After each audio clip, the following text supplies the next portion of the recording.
नमस्कार, मी गुरुप्रसाद जाधव आणि तुम्ही बघताय पुढारी न्यूजवर महाराष्ट्र नेक्स्ट। या आठवड्यातल्या महत्त्वाच्या घडामोडी बघूयात। दक्षिण मुंबईतली वाहतूक कोंडी दूर करण्यासाठी ऑरेंज गेट ते मरीन ड्राइव्ह असा 9 किलोमीटरचा भूमिगत दुहेरी बोगदा डिसेंबर 2028 पर्यंत पूर्ण केला जाणार आहे। मुख्यमंत्री देवेंद्र फडणवीस यांनी बटन दाबताच बोगदा उभारणीसाठीचं टनेल बोरिंग मशीन अर्थात TBM हे मुंबईच्या भूगर्भात शिरलं आणि बोगदा खोदण्यास सुरुवात झाली।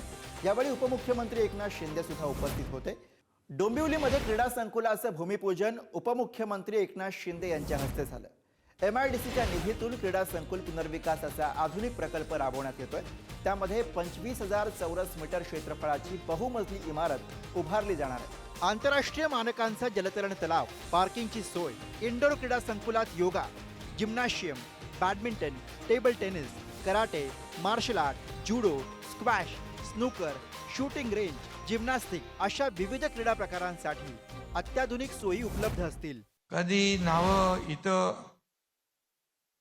ऐकली नसतील असे गेम या ठिकाणी होतील। खेळाडूंना एक मोठा प्लॅटफॉर्म मिळेल आणि वर्टिकल मला वाटतं देशातलं आयुक्त महोदय पहिला असेल, देशातलं पहिलं असेल हे वर्टिकल इंडोर स्टेडियम। महाराष्ट्रातल्या तळागाळात फुटबॉल खेळाची आवड निर्माण व्हावी यासाठी मुख्यमंत्री देवेंद्र फडणवीस यांच्या नेतृत्वाखाली महाराष्ट्र शासनाने प्रोजेक्ट महादेवा या महत्त्वाकांक्षी उपक्रमाला सुरुवात केली। राज्यातल्या प्रत्येक जिल्ह्यातल्या अंडर 13 वयोगटातील मुलामुलींना शोधणं, त्यांना घडवणं आणि फुटबॉल विषयक व्यावसायिक प्रशिक्षण देणं हा या उपक्रमाचा मुख्य उद्देश आहे। त्यासाठी मुंबईतल्या कुपरेज फुटबॉल ग्राउंडवरती नुकतीच सिलेक्शन प्रक्रिया पार पडली। आदरणीय मुख्यमंत्री श्री देवेंद्र फडणवीस साहेब यांच्या नेतृत्वाखाली सुरुवात झालेली आहे याची आणि जिल्हा पातळीपासून रिजनल स्काउटिंग्स घेतलेले आहेत। आपण सर्व जिल्हे कव्हर करून आज हे फायनल फेजवरती आहेत, थर्ड फेजवरती, जिथं आपण 60 मुलं आणि 60 मुली असे हे फायनल फेजमध्ये आहेत। त्याच्यातून अंतिम फेरीत 30 मुलं आणि 30 मुली जातील। हा जो प्रोजेक्ट आपल्या चीफ मिनिस्टर साहेबांनी श्री देवेंद्र फडणवीसजींनी जे लॉन्च केलेला आहे आणि त्यांच्या विजनच्या खाली जे चालत आहे तो विजन मला माहिती आहे की आपले मुलं आणि मुली जी आहेत they will make it proud आणि हे नॅशनल टीमपर्यंत पोहोचायचं त्यांचा एम आहे। प्रोजेक्ट महादेवा फक्त फुटबॉल आहे, प्रोजेक्ट महादेवा एक होलिस्टिक डेव्हलपमेंट प्रोग्राम आहे मुलांनी मुलींसाठी। मागेल त्याला सौर कृषी पंप योजनेमध्ये महाराष्ट्रानं विश्वविक्रम केलाय। महावितरणनं एकाच महिन्यामध्ये 45,911 सौर कृषी पंप स्थापित करण्याचा उच्चांक गाठला। या विक्रमाची गिनीज बुकमध्ये नोंद झाली। गिनीज बुकतर्फे विश्वविक्रम प्रमाणपत्र प्रदान सोहळा छत्रपती संभाजीनगरच्या शेंद्रा MIDC मध्ये ऑरिक्स सिटी मैदानावर पार पडला।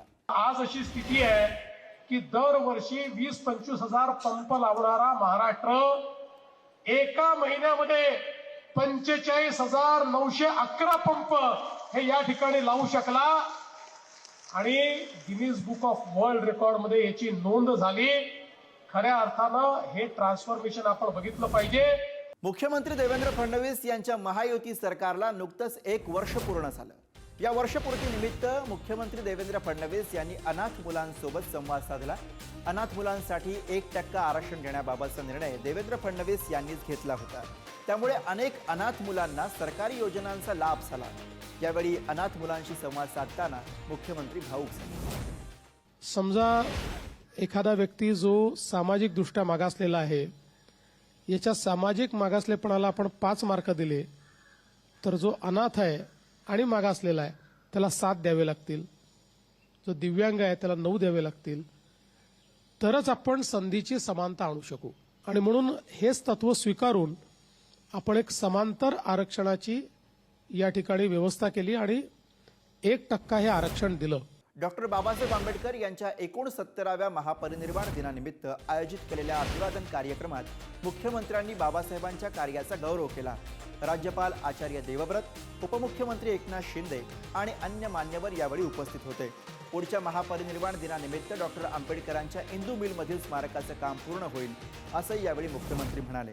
पुढच्या आपल्या महापरिनिर्वाण दिनाच्या पूर्वी शक्यतोवर आपल्या इंदू मिलचं जे स्मारक आहे ते स्मारक पूर्ण व्हावं अशा प्रकारचा प्रयत्न आपण करूया।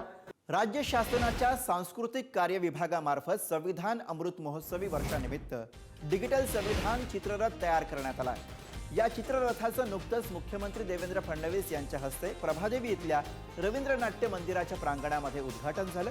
हा चित्ररथ राज्यामध्ये विविध ठिकाणी फिरणार आहे. या चित्ररथाद्वारे संविधानाबाबतची जनजागृती करण्यात येणार आहे. आणि असं महाराष्ट्र नेक्स्ट मध्ये या आठवड्यात आपण इथेच थांबतोय. पाहत राहा पुढारी न्यूज.